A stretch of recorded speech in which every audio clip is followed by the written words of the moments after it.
A nombre de la Unidad Gerencial de Supervisión de Convenios del Programa Nacional de Infraestructura Educativa, permítame darles la bienvenida a este taller de orientación técnica en la especialidad de instalaciones eléctricas, electromecánicas, comunicaciones y gas.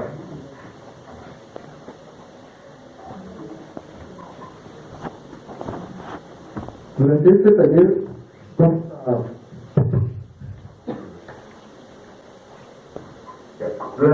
vamos a hablar a manera de marco normativo o de manera de introducción sobre todo lo que regula los procedimientos de las directrices en relación a los expedientes técnicos que presentan para su verificación, revisión, que es la Directiva 01/2019 del PRONIER.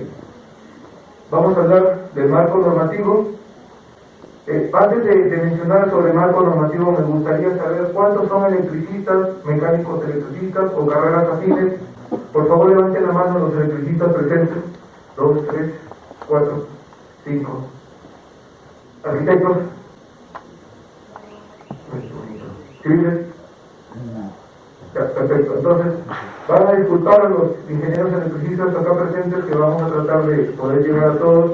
Si sus preguntas son puntuales, excelente, vamos a responderlas, pero disculpen que vamos a tener que tratar de llegar a toda la audiencia. Entonces, de por sí nuestro marco normativo del Código Nacional de Electricidad no lo vamos a desarrollar en su totalidad, porque sería muy extenso también este taller, pero sí vamos a hablar de manera general cómo se refuerza frente a las otras normativas. Vamos a hablar del desarrollo propiamente dicho del expediente técnico, los componentes como su memoria descriptiva, memoria de cálculo, especificaciones técnicas, metrados, planimetría de detalle y algunos otros documentos que guardan relación con la especialidad y o la especialidad se apoya en ellos, tales como el proyecto de iluminación que requiere un software asistido distinto y presentación en otros formatos. Para luego pasar a una recopilación de errores frecuentes que la unidad ejecutora o que las unidades ejecutoras cometen al momento de cargar o presentar expedientes técnicos. Y al final, la ronda de preguntas que claro serán respondidas, si están en rato. Como les decía, todos los procedimientos que regulan la presentación, la verificación, la admisión de los expedientes técnicos es la Directiva 01/2019, aprobada por Resolución Directoral Ejecutiva 011 con su modificatoria en la 062. Documento muy importante para que puedan ustedes, como proyectistas, como coordinadores, como especialistas, puedan conocer cómo deben cargar un expediente técnico, que eso constituye un error frecuente, cómo se carga el expediente técnico, qué documentos se presentan en la especialidad. Se está sufriendo una modificación con respecto a detallar, porque tenemos un error frecuente con respecto a las instalaciones electromecánicas, que no identificamos bien cuáles son nuestras instalaciones. Entonces se va a detallar bien cuáles son las instalaciones que conforman las instalaciones electromecánicas, y esta directiva le va a poder mostrar cómo se cargan, en qué archivos se cargan y qué condiciones deben tener adicionales. Como les decía, nuestro marco normativo es el Código Nacional de Electricidad. Tenemos 2 tomos en este caso, va a depender de la casuística de su proyecto. ¿Por qué hago mención a esto?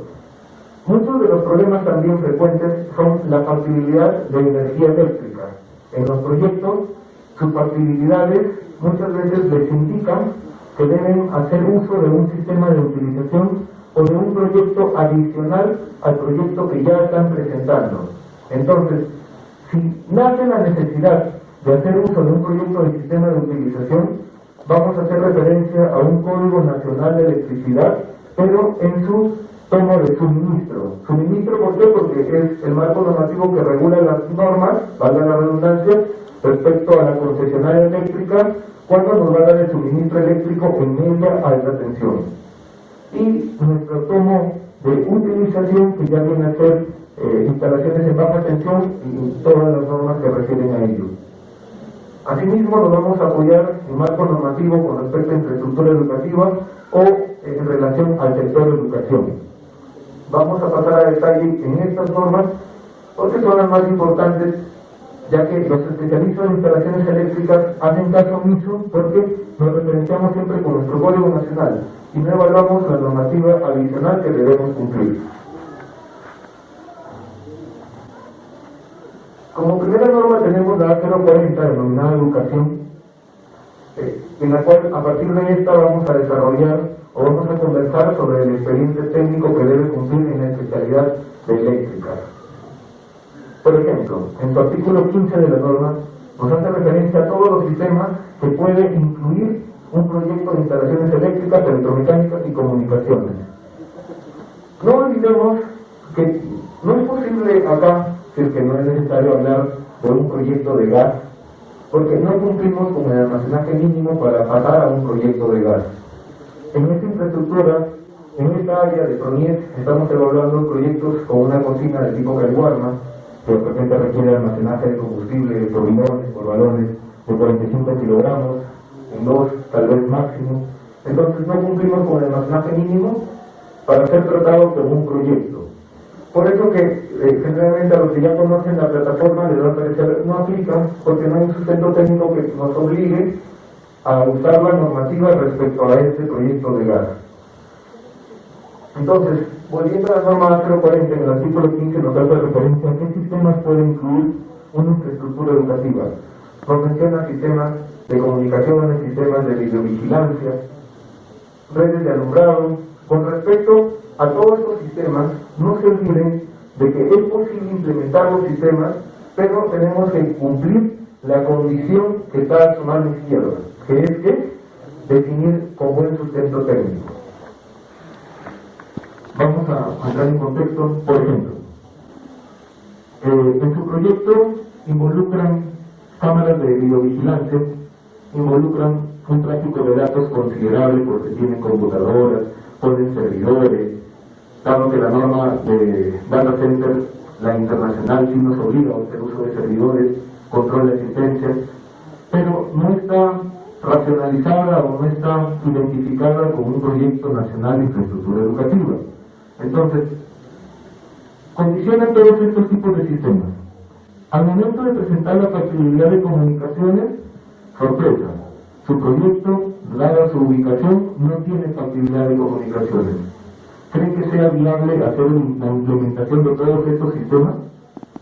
Por allí no hay sustento técnico. Entonces, la norma es bien clara y nos dice que debemos preparar la infraestructura educativa para soportar estos recursos TIC. Entonces, ¿cómo debemos preparar? Canalizaciones, tuberías. De esa manera es como se prepara una instalación para soportar si en algún momento llegase a tener facilidad de comunicaciones. No se olviden que nuestro horizonte son 10 años. Entonces es posible, cabe la posibilidad de que en esos 10 años sí podamos tener comunicaciones. Entonces el proyecto queda contemplado a canalizaciones. Por eso es muy importante, cuando pasemos ya a los componentes del expediente técnico, determinar en el alcance hasta dónde llega su proyecto, o su sistema en este caso. Si vamos a implementar o si vamos a canalizar. La norma técnica 130, requisitos de seguridad, en el artículo 40, nos establece las condiciones con respecto a la iluminación de emergencia. ¿Qué nos dice? Primero, que debe cumplir un periodo mínimo de 1 hora y media de carga después de un corte o una falla eléctrica. Y que debe cumplir básicamente 3 características importantes, que son un mínimo de 10 fluxes a nivel de suelo. Voy a hacer hincapié acá a nivel de suelo, porque todo el proyecto de iluminación, todos los cálculos de iluminación se efectúan según la tarea, el objeto visual que ustedes están diseñando u orientando. Es decir, en un pasadizo, en un corredor, en un pasillo, la tarea visual es caminar, ver los pasos, ver por dónde piso. Entonces nuestra altura de trabajo o nuestro plano de trabajo es un NPT 0.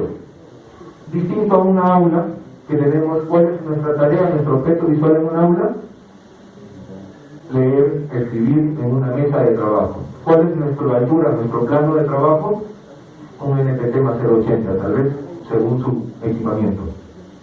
Entonces, de acuerdo al objeto, a la tarea visual, es que se determina es la altura de trabajo. En este caso, pasillos, con respecto a la iluminación de emergencia, es a nivel piso, a nivel de suelo. ¿Qué otra característica debemos cumplir? Si este sistema está conectado a transferencia automática, esta transferencia no debe demorar más de 10 segundos. Hoy por hoy ya se fabrican tableros de transferencia automática, tarjetas de transferencia automática, que uno puede controlar manualmente cuánto demora esta transferencia. Entonces, no se olviden que si bien es cierto podemos controlar el tiempo, pero no puede superar los 10 segundos. Como otra característica, como última, tenemos que debe estar diseñada de tal forma de que si una falla no deje en total oscuridad a todo el ambiente. Entonces, la distribución, si bien es cierto, la arquitectura propone la especialidad de instalaciones eléctricas, corrobora esa ubicación. Recuerden que arquitectura solo es propuesta, no se me ofenden, creo que me está mirando mal, pero solo es propuesta. Quien corrobora esto es la especialidad con sus debidos cálculos.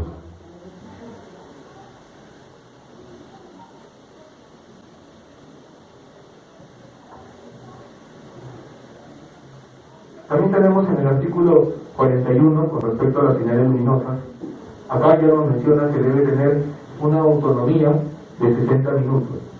¿A qué se refiere cuando hablamos de autonomía? Debe tener una batería que tenga un respaldo de 60 minutos después de un corte o de una falla eléctrica. Básicamente es la única característica porque la ubicación sí la determina totalmente la arquitectura y debemos nosotros, ellos deben garantizar que se pueda visualizar desde las distancias correspondientes a según norma. Entonces lo que debemos garantizar nosotros es que se ilumine como un mínimo 60 minutos. Recuerden que todos los marcos normativos son normas para cumplir mínimamente. No podemos caer tampoco en un sobredimensionamiento del proyecto porque estaríamos afectando a una etapa de costos que puedan tenido el taller. Como les decía, quien refuerza toda esta normativa, o quien es la base de toda esta normativa, es el Código Nacional de Electricidad. Van a poder ver que en estos dos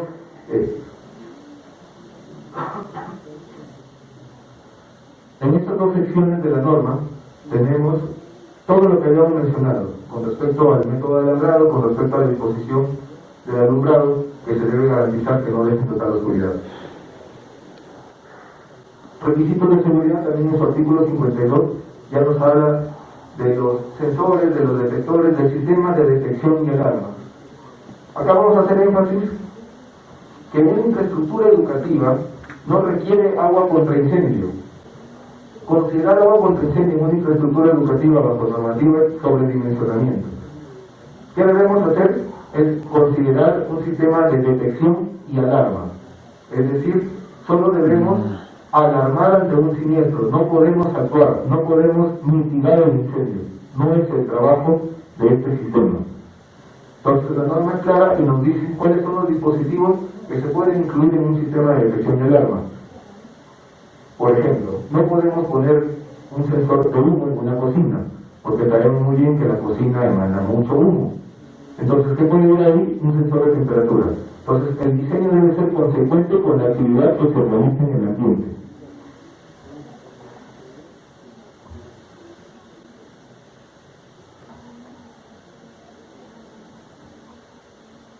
Estas dos que atienden a niños menores de 6 años. Podemos identificar también que existen ciclos de acuerdo a la edad que se está atendiendo.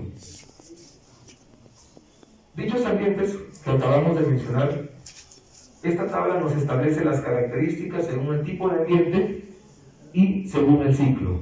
Entonces, en las características del ambiente vamos a poder evaluar los requerimientos que necesitamos para hacer el diseño de instalaciones eléctricas. Por ejemplo, vamos a tocar el ambiente tipo A. Ya, acá me van a permitir poder leer, por eso uso este micrófono, literalmente lo que dice con respecto a instalaciones técnicas. El requerimiento que dice que son instalaciones empotradas y o en ductos claramente definidos en los planos. O sea, debemos ser lo más precisos cuando dibujamos. muchos de los especialistas del área dibujan la tubería nunca coincide con respecto ya al trabajo en campo. Entonces, esta premisa con instalaciones técnicas hace referencia a que debemos consignar bien todas estas instalaciones encontradas. Como característica o como requerimiento eléctrico, nos dice que debemos contemplar un tomacorriente doble, alto y fijo, por cada 10 metros cuadrados. Esto es la única característica que va a cambiar según el ambiente que desarrollemos. Vamos a ver que, por ejemplo, aulas van a necesitar primaria, secundaria cada 15 metros cuadrados, entonces va a cambiar estos requerimientos. Pero ¿qué más nos dice? Todas las instalaciones eléctricas deben estar aterrizadas. Los especialistas de instalaciones eléctricas conocen esta referencia, que es normada. Deben estar distribuidas convenientemente en el perímetro del ambiente. ¿Qué significa esto? Debemos apoyarnos en el plano de equipamiento de arquitectura. Es decir, no podemos poner un tomacorriente acá cuando de repente tenemos un artefacto eléctrico a 1,5 metros. Entonces, ¿de qué nos sirve? Por eso es que debemos ser consecuentes con el plano de equipamiento. Debemos garantizar la integridad de niños y niñas con el uso de protectores y considerando una altura para tomacorrientes de 1,50 al nivel del piso. Esta premisa con respecto a los protectores, hoy por hoy ya se fabrican tomacorrientes con la normativa que nos exige proteger ante contactos indebidos. Es decir, los tomacorrientes que tienen norma de fabricación ya no permiten ingresar objetos extraños a los tomacorrientes, porque es una característica básica de un diseño. Entonces, antes sí se tenía que hacer uso de protectores adicionales, hoy ya no, siempre y cuando nuestro equipo, nuestro artefacto cumpla con las normas de fabricación estandarizadas. Telecomunicaciones, vamos a ver que en el desarrollo de todos los ambientes nos da una palabra clave, es opcional. Y dadas las premisas anteriores, es opcional de acuerdo al sustento técnico que ustedes planteen.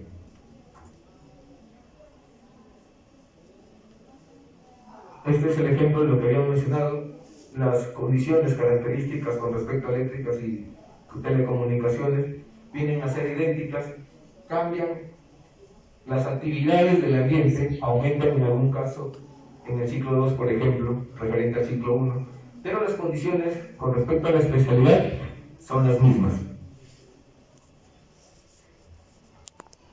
Otro ejemplo ya no de inicial, de primaria y secundaria, que vamos a ver acá y vamos también a tomar lectura. En eléctricas tenemos lo mismo, se debe prever la posible utilización de un proyector, ese es el plus que tenemos ya acá. Y nos dice también que todos los ambientes deben estar preparados para el uso de recursos TIC. Acá ya nos dicen que es opcional, acá nos dicen que debemos preparar para que soporten en algún momento los recursos TIC. ¿Qué significa esto? Canalizar mediante tuberías o de alguna u otra forma que ustedes planteen como proyectistas.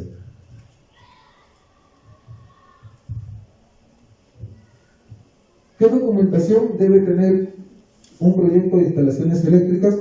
Y esto muchas veces he escuchado a unidades ejecutoras, no es capricho del revisor, no es capricho de Pronier. Esto está normado. La EN 010 nos establece cuáles son los documentos que debe contener un proyecto, que también está en la directiva 01 de la que habíamos hablado, que son nombre del proyecto, con respecto a la memoria descriptiva que debe contener antecedentes, ubicación, objetivos, lo que les había hablado, alcances. Es muy importante definir el alcance de sus memorias, hasta dónde llegan sus sistemas. Descripción, la base de cálculo, en mi criterio es opcional porque tenemos una memoria de cálculo en la cual sí es obligatorio consignar cuál es la base de cálculo y los cálculos. Entonces, en una memoria descriptiva se hace redundante este punto. Relación de planos, muy importantes, no consideran muchos especialistas la relación de planos, no podemos identificar qué plano va con qué plano. Entonces, esto sí es muy importante. Con respecto a la memoria de cálculo, debemos sustentar muy bien todo lo que son las instalaciones eléctricas, en general, circuitos derivados, alumbrado, tomacorrientes, fuerzas, otras cargas. ¿Por qué otras cargas? Dada su ubicación, ustedes no tienen la necesidad de hacer uso, por ejemplo, de aire acondicionado. pero para proyectos ubicados en la zona selva, necesitamos en algunos ambientes considerar el aire acondicionado, pese a que no llegamos a cumplir con el confort térmico obligado por arquitectura. ¿Y cuál es el sustento allí? Es el equipamiento. Si el equipo técnico, el equipo eléctrico nos obliga, dada una temperatura de rango de funcionamiento que podemos alcanzar en su máximo, entonces es necesario hacer una ventilación forzada o un sistema de aire acondicionado. Debemos hacer un cálculo para iluminación. Recuerden que la norma no nos obliga a hacer un procedimiento específico, pero tenemos dos básicamente formas de hacer este cálculo: por plantillas, que se utiliza el método de lumen, o por software asistido, que en premisa básica utiliza el mismo método para hacer el cálculo, pero su distribución polar es más exacta, dado que nos presenta unas isolíneas en sus detalles, en sus reportes. Pero tenemos dos formas de hacerlo. No se puede observar porque Pronier tiene la obligación de velar por el cumplimiento de la norma, no por caprichos personales, ni del especialista, ni del revisor. Podemos hacer los cálculos de sistemas de protección de puesta a tierra, contra sobrecorrientes, sobretensiones, contra descargas atmosféricas, según la característica del entorno. ¿Por qué? Existen lugares que, bajo el mapa isocerámico que Ocinermin actualiza cada 3 años, tenemos una incidencia de radio por kilómetro cuadrado por año de 0. Entonces, ese es un sustento técnico para no requerir el uso de un sistema de protección atmosférica. Es opcional según proyectista especialista. ¿Qué debemos hacer también? Si es que, como ya les decía, si el proyecto necesita aire acondicionado u otras cargas especiales, debemos hacer esos cálculos. La norma nos obliga a hacer uso de sistemas de generadores eléctricos de emergencia. Ya vamos a pasar a eso, ¿por qué nos obliga? Entonces, eso también debe estar sustentado en cálculos. La norma también es clara. Si el proyecto no tiene energía eléctrica, que no haga el proyecto, no. La norma nos dice que deben ustedes, como especialistas, sobre todo esta parte, garantizar que esté conectado o que tenga un fluido eléctrico para las cargas eléctricas conectadas al sistema, mediante fuentes alternativas renovables, no renovables, ustedes proponen, pero debe contar con el debido sustento técnico bien desarrollado. Requisitos mínimos de iluminación. No los voy a alcanzar acá, solamente decirles que la norma de fabricación de materiales eléctricos ya obliga a los fabricantes a cumplir estos requisitos mínimos de iluminación, a excepción básicamente de uno. Por ejemplo, veamos el UGR. El UGR, si se van a la M10, van a identificar que todos el UGR es 19, o sea, solo aceptable. Es un cumplimiento mínimo de casi todos los artefactos de iluminación, al cual hay que tener especial cuidado. Al segundo, al índice de reproducción cromática. ¿Para qué ambiente? A los especialistas. ¿Dónde debo tener cuidado con respecto a este índice? ¿Qué tipo de ambiente? Cocina. ¿Qué pasa si nuestro índice de reproducción cromática no nos permite ver los colores de los insumos que usamos en cocina? Esa comida va a salir de repente con un sabor no agradable para todos. Es por eso que cocina en la norma tiene un índice de reproducción cromática más elevado que cualquier otro ambiente. O sea, mi recomendación sería que ese es el especial cuidado cuando hacemos el diseño del proyecto de iluminación en cocina con respecto al índice de reproducción cromática.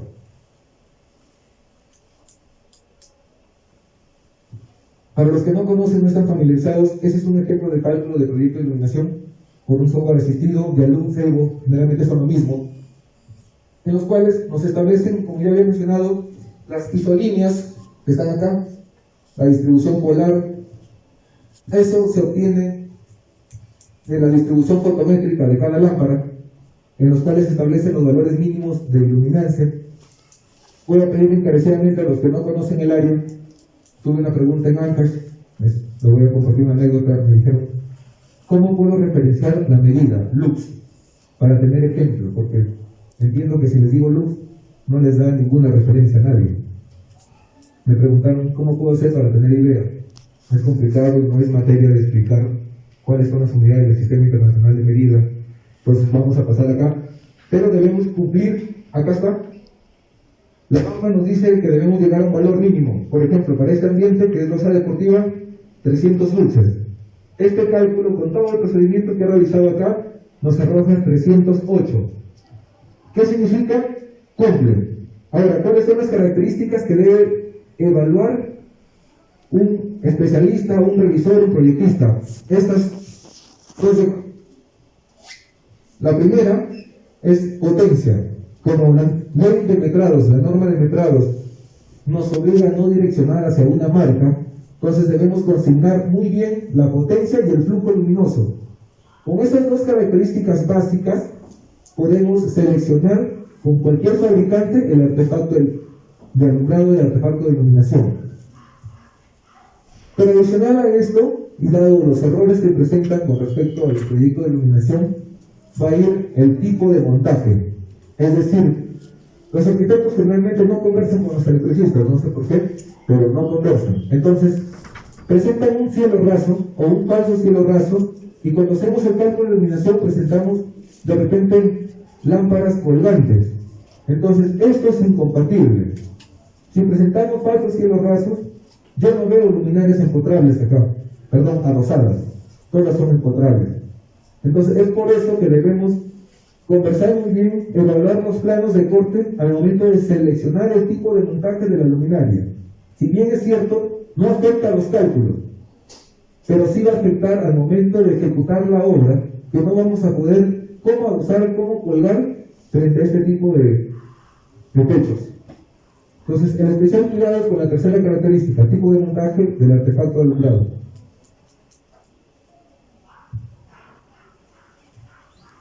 Este es un ejemplo de cálculo del sistema de protección atmosférica. Como les mencionaba, los datos a partir, o los datos techo para ejecutar este cálculo, son nuestra incidencia de rayo por kilómetro cuadrado por año.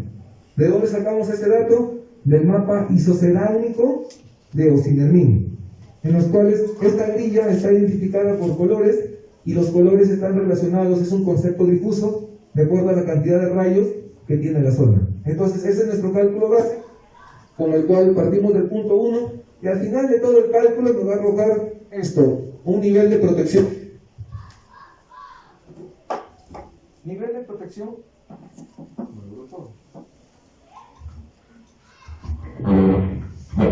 Nivel de protección requerido para hacer la selección del equipo para rayo. Es decir, con este nivel de protección vamos a hacer la selección y vamos a hacer el cálculo de nuestro radio de protección. De acuerdo a la envergadura del proyecto, al área que tiene, se va a seleccionar de repente un pararrayo, de repente dos. No he visto proyectos con 3, con 2 sí. Entonces es necesario consignar el radio de protección en el plano o de planta o un plano específico para el pararrayo. Porque puede ser, cabe la posibilidad de que el pararrayo seleccionado con su radio de protección no me cubra toda la infraestructura. Entonces es por eso que deben consignar su radio de protección en el plano. Para el cálculo de puesta a tierra, nuestro dato techo es el estudio mecánica de suelo, con los cuales evaluamos qué tipo de suelo tenemos, vamos a nuestra tabla referencial y vemos la resistencia inicial del terreno. En este cálculo, por ejemplo, tenemos una grava arcillosa limosa. Ese tipo de terreno nos permite iniciar el cálculo para ver la resistencia inicial y con ello ver cuántas dosis podemos usar o vamos a usar para mejorar este valor. Recuerden que si utilizan el método de Torgel nos dice que después de la tercera dosificación ya no podemos usar más porque el terreno se saturó. O sea, el componente no es milagroso. Si después de la tercera dosis no llegan a los cálculos o a los valores requeridos, se debe plantear otro sistema. ¿Qué otro sistema tenemos? Yo también voy a preguntar, ¿no? Cemento conductivo también, pero tu cálculo se te va a hacer más riguroso porque vas a tener que calcular por metro cúbico de cemento conductivo. Pero vas a tener que establecer una tabla de calculación que el fabricante no te da. O sea, vas a hacer un estudio. Por eso es que por ahí partimos mal. Yo recomendaría que usen los datos que ya tenemos. ¿Qué otros sistemas tenemos si no llegamos? Puesta tierra paralela. O sea, podemos hacer sistemas de tierras paralelas para reducir esta resistencia. Y si no llegamos con eso, ¿qué hacemos? Maya, correcto. Usamos Maya. Pero recuerden que usar Maya requiere otros componentes adicionales al momento de hacer las especificaciones kilometrados. Por ejemplo, soldadura exotérmica, que se le viene a la mente ahora. Los moldes que se utilizan y los demás requerimientos que utiliza todo ese sistema. Con respecto a la selección del grupo electrógeno, no se me deben que ya llegamos a la parte importante de los errores frecuentes. Con respecto a la selección del grupo electrógeno, lo único que hay que tener acá en la cabeza es que todo fabricante de grupo electrógeno efectúa sus cálculos para ubicaciones de menos de 1000 metros sobre el nivel del mar. Es decir, ¿uno cuántos metros está? 3800. Es decir, si estamos a 3800, como el grupo electrógeno ha sido calculado para 1000 metros, cuando llegue a los 3800, así como yo, no va a poder respirar. Entonces, este grupo va a perder potencia, no va a poder satisfacer toda la demanda con la que calcularon inicialmente. ¿Qué hay que hacer para ello? Agregar un coeficiente de derrapeo, es decir, un coeficiente que nos permita recuperar esa pérdida. Por ejemplo, para este ejemplo, valga la redundancia nuevamente, tenemos que este grupo ha sido seleccionado por 26 kilowatts. Esa es su máxima demanda. Pero como el proyecto de ese ejemplo está ubicado a 3000 metros, entonces vamos a requerir un grupo de, si no me falla la memoria, 36 kilowatts. ¿Sí? ¿Okay? Sí. 36 kilowatts. Entonces, ¿ven la diferencia? ¿Qué pasa si compramos un grupo de 26 kilowatts? Ese grupo va a estar sufriendo, porque nunca va a poder cubrir esos 26 kilowatts que se requerían.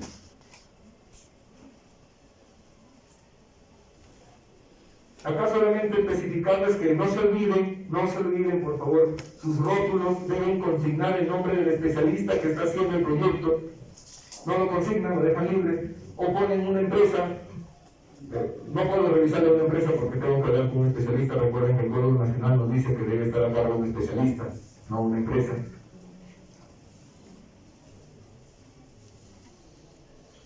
Lo que les mencionaba con respecto a la norma, ¿por qué hacer uso de un grupo electrógeno? La norma E030 nos clasifica a la infraestructura educativa como un edificio de uso esencial. Es decir, debe funcionar como albergue ante un siniestro. ¿Cuál sería el sustento técnico para no considerar un grupo electrógeno? Por ejemplo, tenemos un proyecto de infraestructura educativa inicial y en la misma zona tenemos 4 colegios, primaria, secundaria, que han sido ejecutados recientemente o en los 2 años anteriores. Entonces, si tenemos 4 infraestructuras educativas que pueden ser usadas como albergues, ¿por qué usarían el pequeño colegio de inicial? Creo que es ilógico, ¿no? No podríamos albergar a esa ciudad en un colegio de inicial. Entonces, por allí podría haber un sustento bien definido según su demanda y según su proyecto que tienen en los 10 años horizonte. Ese es el único sustento por el cual podrían hacer valer eso. Después, es obligatorio el uso del grupo electrógeno, porque si bien es cierto, la norma 30 nos dice, E30, que debemos garantizar un suministro de energía eléctrica de emergencia, y cabe la duda acá, pero el Código Nacional de Electricidad nos dice que el suministro de energía eléctrica de emergencia es el grupo electrógeno. Entonces, con eso ya consideramos de que es necesario el uso del grupo electrógeno. No hay dudas por allí. Excelente, entonces uso el grupo electrógeno. ¿Sí? Dime, te escucho. Respecto a la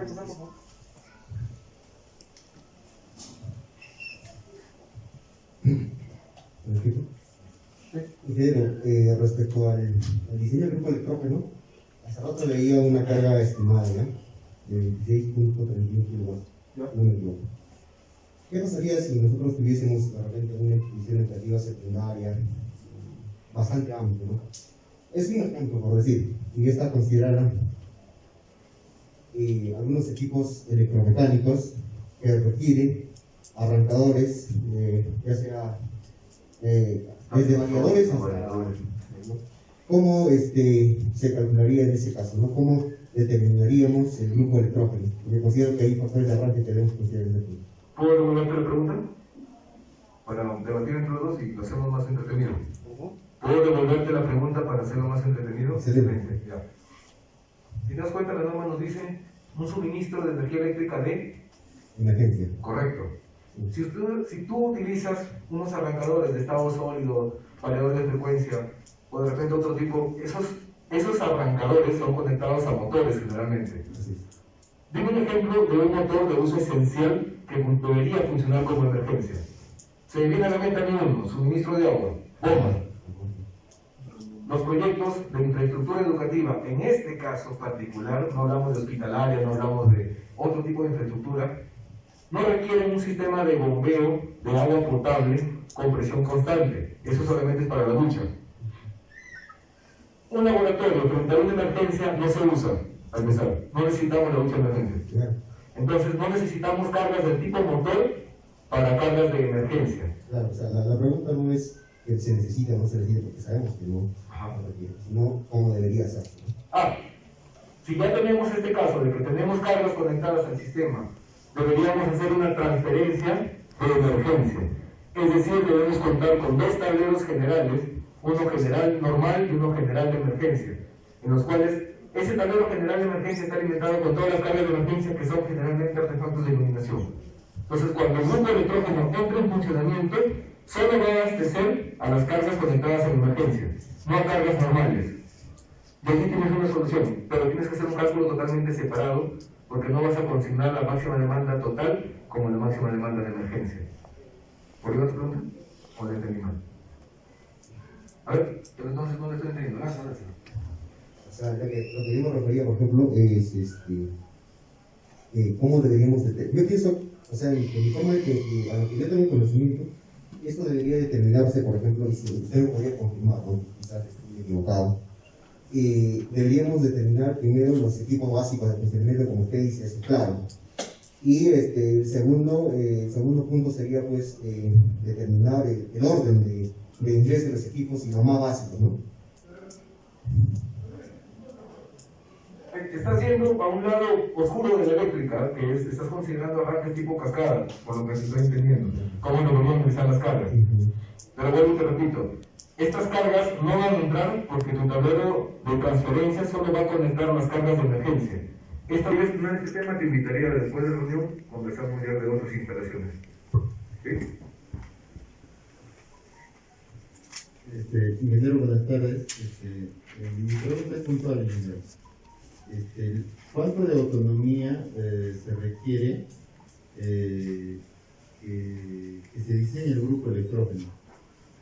La autonomía, básicamente. Qué buena pregunta, excelente. Es así, muchas gracias por esa pregunta. Con respecto a autonomía, no hay una norma que nos diga así como, por ejemplo, la lámpara de emergencia que debe funcionar 60 minutos, 1 hora y media. No hay una norma que nos indique que el sistema de emergencia debe estar conectado o abastecer tanto. Siempre partes de tu máxima demanda con respecto a la selección de tu grupo electrógeno. Es decir, tu grupo electrógeno tiene una máxima demanda de 20 kilowatts. Tu emergencia debe ser suministrada para 4 horas mínimo porque el fabricante lo indica así con su carta, que ya viene el fabricante. Si tu requerimiento es adicional a esas 4 horas, debes sustentar por qué. Y tienes dos formas de hacerlo, o de solucionarlo, mediante al fabricante exigirle que tu cárter aumente con respecto a tu depósito de combustible, porque entiéndase que el cárter es una estructura metálica que conforma el grupo electrógeno y es la base del depósito de combustible, o sacas un almacenamiento de combustible aparte. Al sacar un almacenamiento de combustible aparte, te vas a obligar tú mismo, en un proyecto de infraestructura educativa, a hacer un proyecto de gas. Porque tus horas con respecto a la autonomía van a superar las 8 horas. Recuerda que la emergencia no es para garantizar un rol completo de clases, 8 horas, 6 horas. Esa no es tu emergencia. Tu emergencia debe asegurar como fabricante 4 horas de autonomía. Si tienes requerimientos adicionales, hay que sustentar. Pero no podría haber uno, de repente tienes tú alguno en mente ahora. No, ingeniero, básicamente le preguntaba por el tema de que la mayoría de los grupos electrógenos tienen una autonomía, como usted indica, más o menos de 4 horas, algunos 6 horas, ¿no? Pero más no, más cantidad de horas. Ahora, en caso, por ejemplo, instituciones grandes, se podría decir, ¿no? Ahí es el problema, ¿no? Podría requerir capaz una autonomía de 8 horas. ¿Sabes qué es lo que pasa en infraestructuras grandes, como tú lo dices, es esto? Tenemos un hospital, ¿ya? El hospital tiene una demanda para unas cargas de emergencia, pongámosle de 200 kilowatts. Mira, para diseñar una autonomía de 4 horas con una demanda de 400 kilowatts significa hacer un almacenaje bárbaro. Fabricante no te da ese almacenaje, porque no puedes cumplir con las dimensiones físicas del grupo electrógeno para almacenar tanto combustible para garantizar 4 horas. ¿Qué haces? Combustible aparte. Pero ¿ves? Porque no cumple el fabricante mismo de garantizar esas 4 horas. Es por eso la necesidad de poner una estación de combustible. ¿Sí? Sí, entendí, ingeniero. Ahora otra consulta también quería hacer. Te voy a hacer pausa acá porque ya ataquemos uno, terminemos con esto y empezamos a ver más preguntas. Son interesantes, pero ya las atacamos. Tranquilo. Entonces quedó claro por qué necesitamos un grupo electrógeno en una infraestructura educativa o por qué nos obligamos a hacer uso de uno. Este diseño, y este es un llamado de atención a los arquitectos que están presentes, no consideran las dimensiones físicas que el electricista les dice, esta es mi dimensión de mi grupo electrógeno. Les da, y con esas dimensiones ustedes diseñan su ambiente, pero no se basan en la norma que nos dice que debemos tener 1 metro de espacio libre alrededor de ese equipo. Entonces, no cumplimos con ese requerimiento de dimensión de cuarto del grupo electrógeno. Recuerden que la norma también nos habla de los tableros, no solamente de grupos, sino tableros y de equipos eléctricos. Entonces, si en el mismo ambiente compartimos tableros, compartimos grupos y algún otro equipo, debemos garantizar ese metro libre. Por favor, especial cuidado acá.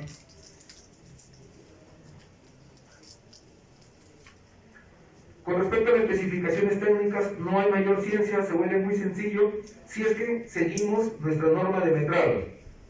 Entonces, vamos a pasar a explicar con respecto a los metrados y por qué la especificación técnica es más sencilla.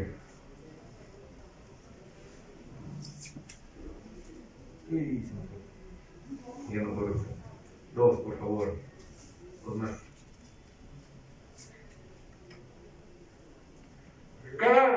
Sí, 2, por favor. Oh, no. Arriba. Ay, perfecto, gracias. Cada especialidad dentro de este conjunto de especialidades que evaluamos tiene una normativa de metrados distinta. Por ejemplo, vemos la OE5 con respecto a las instalaciones eléctricas y mecánicas, en las cuales se establecen cada partida, cada subpartida, cada alcance de cada partida. O sea, ya no podemos imaginarnos siquiera qué podemos agregar, porque ya todo está consignado en la norma de metrados. Entonces la especificación técnica se vuelve sencilla si usamos esta partida y solamente la declaramos en la especificación técnica. O sea, no hay ciencia acá. Solamente es detallar cómo vamos a pagar esa partida que también está en metrados. ¿Qué debemos agregar a las especificaciones? Normas de fabricación respecto a los equipos que estamos planteando en estas partidas de metrados. Entonces, se vuelve sencillo desde ese punto de vista. Para instalaciones de comunicaciones tenemos la OE6. Acá, un requerimiento, ese sí aún, por favor, no cometan ese error. La norma de metrados nos establece las unidades de medida. No sean creativos y no inventen unidades de medida que no están consignadas en esta norma. Por ejemplo, si nos dice que se debe metrar por metro cúbico, muchos me ponen global. No lo hagan, ya está, nos van a observar. Si no les observo yo, si se me pasa, costos lo va a evaluar, lo va a observar y les van a regresar a la especialidad. Tómese la molestia de revisar qué unidad de medida requiere cada partida. Otro pedido especial es que tenemos, si bien es cierto en algunas partidas, declarados materiales con respecto a esa partida. Vamos a tomar el caso de la partida salidas, que corresponde a instalaciones eléctricas y comunicaciones. En las salidas vamos a ver que dentro de los materiales y dentro de la norma nos puede o nos habilita hacer uso de tubería. Incluso hasta placas mismas nos habilita. Pero ¿qué pasa con los proyectistas? Es que ya revisan esto y dicen, ponlo ahí todo.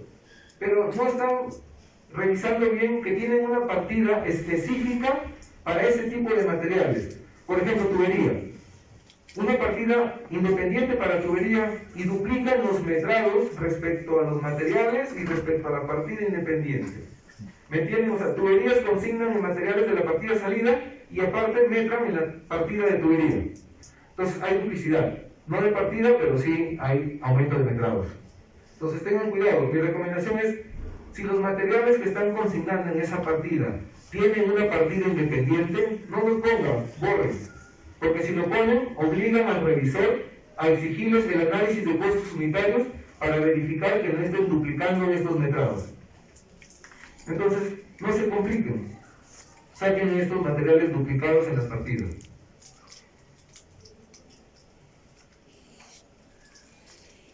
Algunos ejemplos de metrados que lo vamos a pasar ya. Quiero específicamente...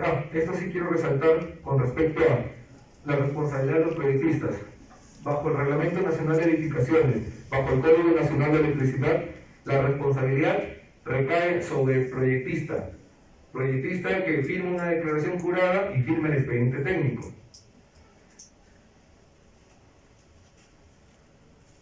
Una nueva atención, no inventen símbolos. Toda la simbología ya está normada. La LG nos establece simbología de terminología eléctrica usada en planos. No inventen, por favor, saquen ahí todos sus símbolos. Ese es un ejemplo que no deben hacer, consignan la figurita de la lámpara de emergencia, cuando la simbología nos dice cómo debe ir. Errores frecuentes.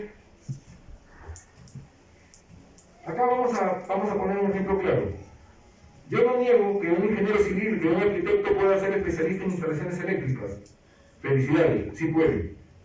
Pero lo que no pueden es firmar un expediente o un proyecto de instalaciones eléctricas. Entonces, no sean creativos con su sello, porque ponen muchos su nombre y abajo ponen especialista en instalaciones eléctricas. Recuerden que hay una plataforma virtual del Colegio de Ingenieros, la cual nos permite buscar por apellidos o por código y nos permite evaluar si son de la especialidad o no. Entonces, es fácil determinar. ¿Quién es un revisor de la especialidad? La Directiva 01 establece que debe ser un ingeniero electricista o un electromecánico. ¿Quién es un proyectista de instalaciones eléctricas electromecánicas? El Código Nacional de Electricidad nos establece, y está ahí literalmente tomado, nos dice que debe ser un ingeniero electricista o un electromecánico. El Reglamento Nacional de Edificaciones también nos dice, en la G030, que a cargo del proyecto de instalaciones eléctricas y electromecánicas está un ingeniero electricista o electromecánica. Me preguntaron en otro taller, yo soy ingeniero de energía. Le dije, felicidades, no puedo firmar el expediente. Tenemos 3 normas claras que nos dicen quiénes pueden firmar. A los que conocen la plataforma, ¿qué error ven allí? 5, 4, 3, 2, 1. ¿Los archivos? ¿Qué tienen? No se nota, no se nota. Correcto. Los formatos de los archivos. Yo les voy a mostrar cómo se ve un expediente cargado bajo esta premisa. Anexo número 03. Consideraciones de grabado digital. Que nos dice que debemos cargar los archivos en los formatos de extensión digital, AutoCAD, Excel, Word y adicionalmente en PDF. Entonces, ¿cómo debería verse un expediente que ha sido cargado bajo esas consideraciones? Así, ¿ven el circulito verde? Ahí está el PDF. Eso es recién, antes no había El eso. punto más crítico y el error que siempre se comete, factibilidad eléctrica. Esta es una respuesta y van a disculpar si hay algún representante de esa concesionaria, pero generalmente es la que siempre me ofrece estas factibilidades. Electrosur y si no pueden, si no alcanzan a leer en esos párrafos, voy a literalmente mencionar qué es lo que dice.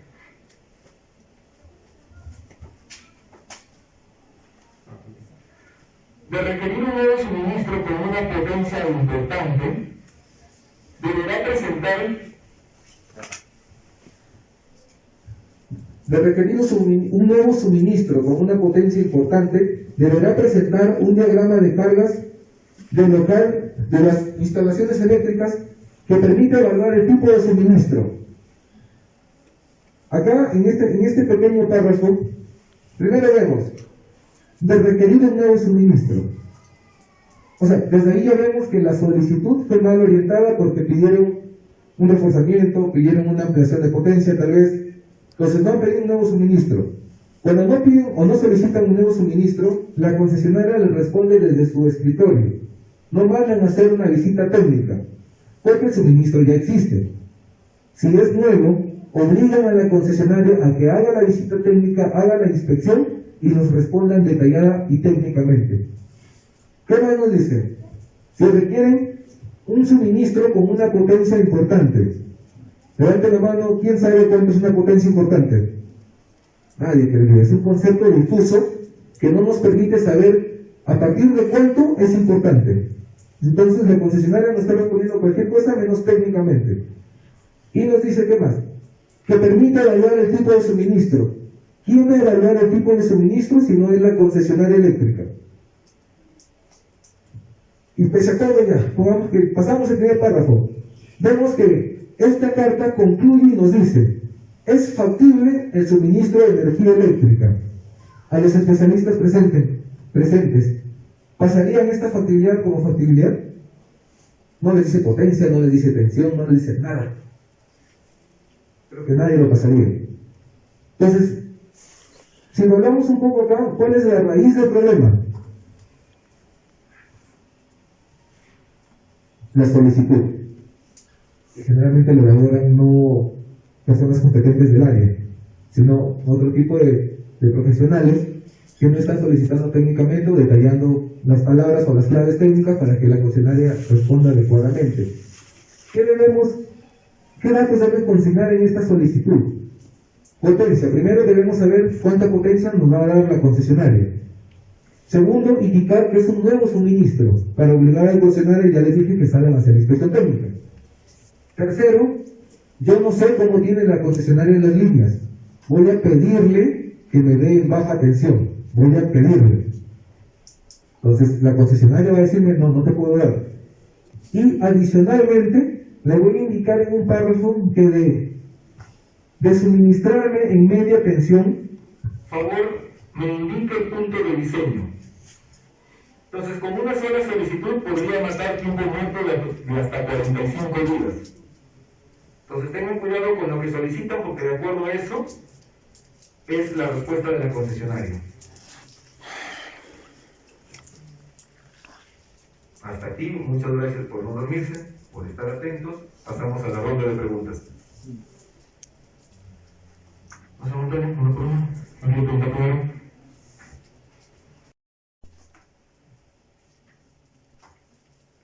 No se olviden igual que todo este taller puede ser descargado del link que les había mencionado. Landing. Pero, ¿en serio no tienen ninguna duda? Pregunta. Por favor.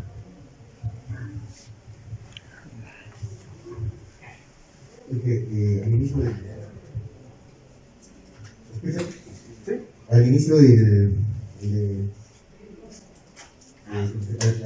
inicio de su presentación indicó 3 puntos que iba a recordar. No sé si podrían hacer énfasis sobre lo que es equipamiento mecánico. Sí. Comentó algo de eso, ¿no? No lo escuché muy bien y dijo que no iba a ser al final de... No sé si podría comentar eso. Mi coordinador, que me está mirando agresivamente, me va a matar por lo que voy a responder, pero eso es parte de, ¿no? Lo que pasa es que se viene desarrollando, pues posiblemente, esto es un error que siempre se comete, que no podemos identificar qué equipos constituyen la especialidad de instalaciones electromecánicas. Entonces se viene desarrollando la modificación de la directiva en la cual vamos a consignar qué equipos son considerados, pero desde ya va la premisa. Todo equipo electromecánico es aquel equipo que utiliza esas dos fuentes de energías o las combina. Por ejemplo, utiliza energía mecánica para volverla eléctrica o utiliza energía eléctrica para volverla mecánica. Si se perdieron por ahí, les doy más referencia. Un grupo electrógeno. ¿Qué tipo de energía utiliza? Primero combustible, que se vuelve mecánica por el movimiento. ¿Qué genera? Electricidad, efecto electromecánico. Una bomba, electrobomba. ¿Qué utiliza? Energía eléctrica. ¿Qué hace? Aumenta la presión caudal de agua. ¿Ven? ¿Qué es eso? Mecánica. Otro equipo, aire acondicionado. ¿Qué utiliza? Energía eléctrica. ¿Qué hace con esta energía eléctrica? Congela o reduce la temperatura del aire. Y así podemos detallar. Todos los equipos que combinan estas dos fuentes son denominados equipos electromecánicos. Pero ¿dónde vemos la especialidad efervescente de electromecánica? Es en media tensión. ¿Por qué? Porque media tensión utiliza conductores muy pesados que se deben elaborar cálculos mecánicos, porque incluso acá tenemos nevadas. Entonces debemos elaborar cálculos por agua, por nieve, y eso ya se vuelve un cálculo electromecánico. Entonces la esencia de las instalaciones electromecánicas es media tensión. Los demás equipos pueden ser considerados eléctricos, no hay molestia, pero media tensión sí o sí es electromecánico. Gracias. Pásale, por favor.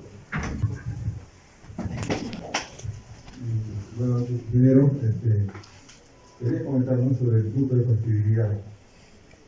Bueno, es una norma a partir de 20 kilovatios ya necesita, ¿no? Un sistema de utilización. Y al respecto, hay muchos errores, lo que he visto, que no se hace un buen cálculo de máxima demanda, ¿no? Eso depende mucho.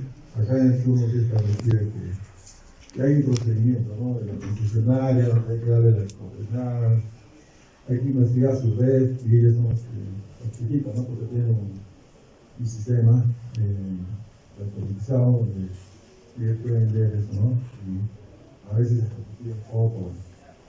El punto está en hacer un buen cálculo de la máxima demanda. Se deje ejecutar. Muchos equipos están fallando, ¿no? Porque no se aplica el reglamento y también el documento de trabajo al respecto, ¿no? Es ingeniero quería decirle y llegado a esto también en los centros educativos hay que muchas veces definir los sistemas de alimentación eléctrica, ¿no? 330, 220, 220.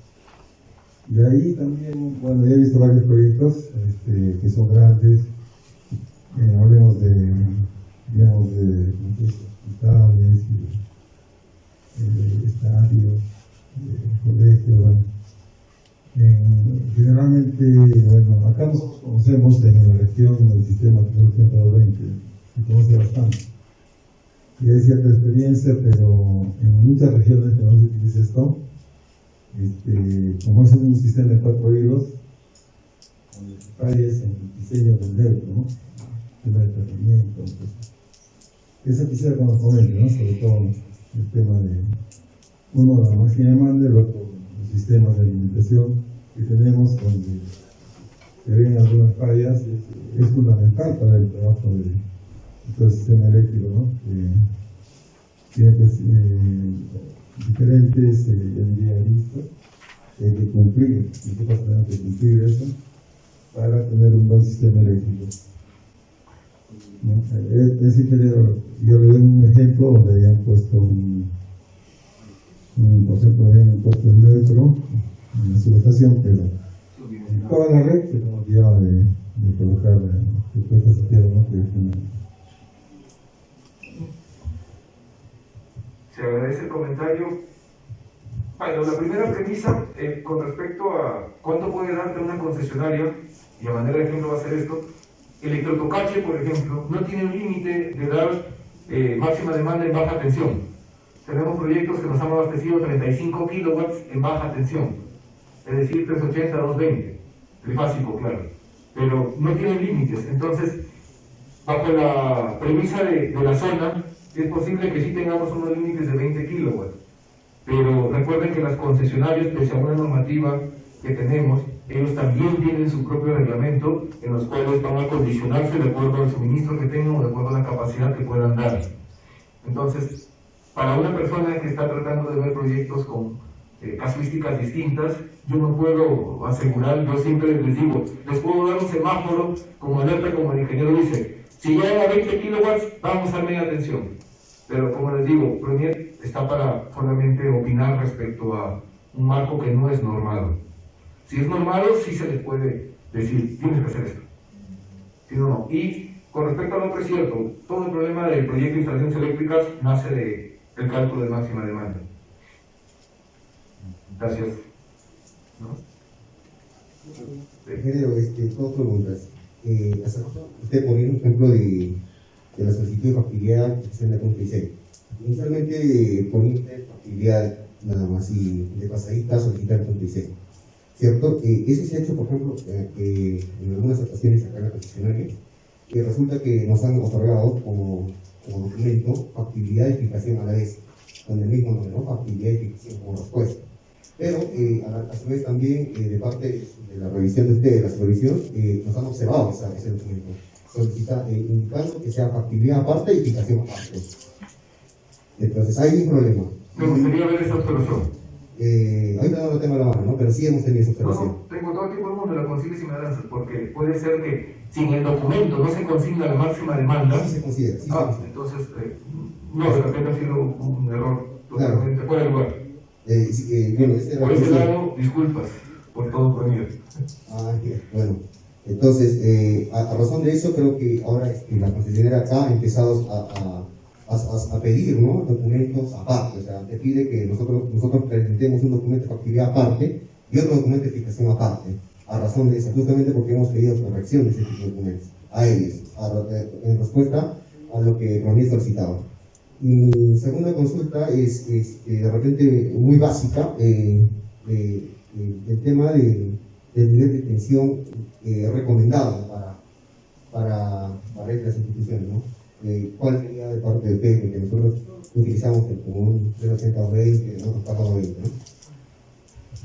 Como repito, la casuística es totalmente distinta. Por ejemplo, tenemos casi todo el centro que funciona con tensiones trifásicas de 440. Entonces, bajo esa premisa yo no podría exigirles, porque como les repito, no puedo exigir algo que no esté normado. Y los niveles de tensiones, la norma nos dice que debe ser baja tensión, menor a 1000 voltios. Después de eso yo no puedo observar nada. Entonces, si me pides alguna recomendación, los sistemas funcionan muy bien.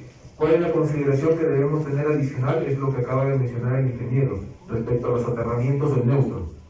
Por ejemplo, si es un neutro flotante, en el caso de 440-220, tenemos que tener especial cuidado con las conexiones que tenemos de la Tierra al neutro flotante. O sea, debe ser un neutro aterrado, pero hay que hacer un estudio.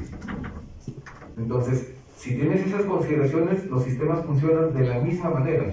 Porque más, no existe un cálculo trifásico para 440 y un cálculo trifásico para 380. Usamos el mismo. ¿Ves? Por eso. La única consideración es eso, su sistema de puesta a tierra, su sistema de protección. Eso es lo único. Después podemos usar todo. Y con respecto a la primera, lo bonito de las palabras es que, como acabo de mencionar, es una tentativa de solicitud que puede aplicar, por ejemplo, si el modelo de solicitud que estamos planteando aplica para el 90% de las concesionarias, hicimos mucho. Si no, también se va a sacar ese como modelo. O sea, estamos tratando de poder ayudar porque las concesionarias, las unidades ejecutoras, tienen quejas con respecto a los tiempos que tiene la concesionaria de respuesta. Tiempos que no regulan ni Pronier, ni la unidad ejecutora, ni proyectista. Entonces, tiempo que muchas veces a las unidades ejecutoras les falta. Es por eso que se ha tratado de buscar una herramienta para poder ayudar con respecto a eso. Pero si no se aplica acá, vamos a ver la forma de cómo poder también ayudar. De repente, dos documentos adicionales, uno tras de otro, que pueden amarrarse o pueden tener como referencia. Puede ser, pero eso es. Entonces, pasamos a tu pregunta. Gracias. Ante todo, buenas noches. Quisiera hacer una consulta. En el expediente que estamos elaborando ahorita, tenemos un detalle con la media tensión. Resulta que la media tensión está por encima del colegio. Entonces, ¿qué solución nos podrían dar? Porque nosotros más o menos estamos viendo la situación de reubicación de los dos postes o bien el uso de mangas. ¿Es factible el uso de mangas en este caso? Pregunta. Cuando me dices que pasa por encima, vamos a suponer, proyecta la línea del cerco perimétrico. ¿Pasa del cerco perimétrico hacia el área de la infraestructura educativa? En sí está por encima de la institución prácticamente. O sea, atraviesa la infraestructura. Claro, atraviesa. Pero no de la concesionaria, tienes que solicitar a ellos porque es un terreno privado. O sea, ellos no pueden atravesar por allí. Es más, tienen incluso una franja de servicio, una franja de servicio, servidumbre, que deben cumplir y respetar. Esa es un área, una zona proyectada a nivel de piso que no debe haber una infraestructura cerca. Entonces, si estando fuera tu construcción se eleva en los aires, se solicita a ellos retiren con mangas. Pero no es tu caso es que está atravesando tu infraestructura. O sea, ellos deben reubicar su sistema. Así es simple. Sí, bueno, quiero acotar ahí, ¿no? Porque ahí es el tema que la norma dice por distancias mínimas de tendría. Entonces, ahí el que debería observar eso sin el mínimo. Y si no lo hace, se puede hacer una carta con copia sin el mínimo. Entonces ellos inmediatamente tienen que modificar sus redes, ¿no? No olvides el conducto administrativo, que para llegar a los enemigos primero debemos presentar la queja a la concesionaria. Ah, no, sí, sea la concesionaria, ¿no?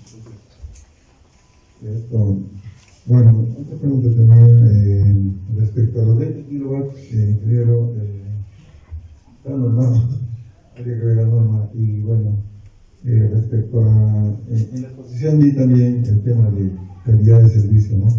Eléctrico. Y es fundamental, porque he visto instituciones educativas donde se necesita el tema, y no hablamos mucho esto en media tensión, de compensación reactiva, ¿no?